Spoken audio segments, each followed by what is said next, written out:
So in this game, I go d4, and my opponent plays the Indian game with the knight coming to f6.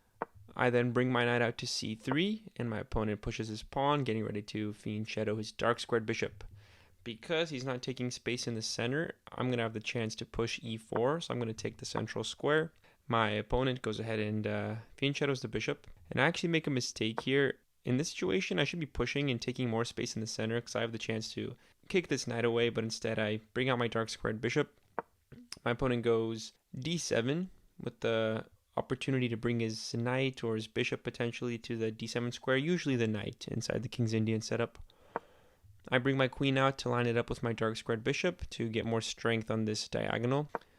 And my opponent pushes this pawn, and I actually wasn't really sure what to do with this move. I ended up dropping back to e3 because I wanted to stay on this dark square diagonal. I didn't want to trade for the knight. It seemed like a bad play, but the best move is actually to drop back to h4. And then my opponent castles, which I think is a mistake because I already have these pieces lined up targeting the king side, and there's a lot of potential for me to attack.